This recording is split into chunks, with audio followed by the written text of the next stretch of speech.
नामांकन रद्द क्यों होता है?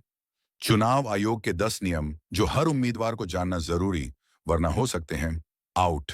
एक, अगर कोई व्यक्ति कानूनी तौर पर चुनाव लड़ने के लिए अयोग्य घोषित है, तो उसका नामांकन तुरंत रद्द हो जाता है।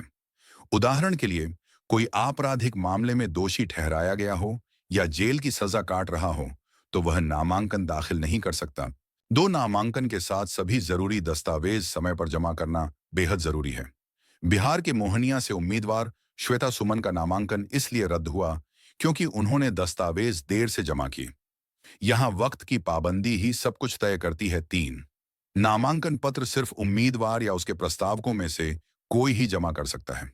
अगर उसकी जगह किसी और ने फॉर्म जमा कर दिया, तो आयोग उसे अवैध नामांकन मानकर रद्द कर देता है। चार, नामांकन पत्र पर जो हस्ताक्षर होते हैं, वे उम्मीदवार या प्रस्तावक की पहचान का प्रमाण होते हैं।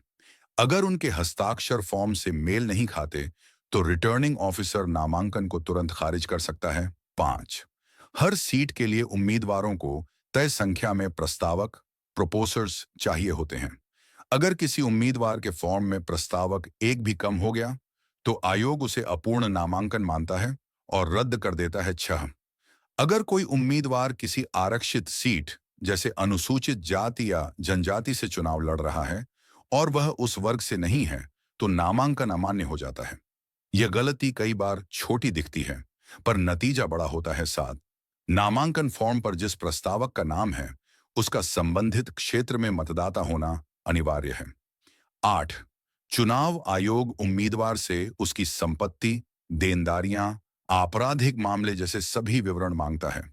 अगर हलफनामे में कॉलम खाली छोड़ दिए गए हैं या अधूरी जानकारी दी गई है, तो नामांकन अवैध माना जाता है। नौ, अगर कोई गलती सुधार योग्य है, जैसे नाम या पते में गलती, तो निर्वाचन अधिकारी सुधार का मौका देता है। लेकिन अगर उम्मीदवार तय समय में संशोधित फॉर्म नहीं देता, जैसा कि छपरा से सीमा सिंह के साथ हुआ, तो नामांकन रद्द तय है। 10, उम्मीदवार उस विधानसभा क्षेत्र का मतदाता होना चाहिए जहां से वह चुनाव लड़ रहा है। अगर उसने स्थानीय मतदाता सूची की प्रमाणित प्रति नहीं लगाई,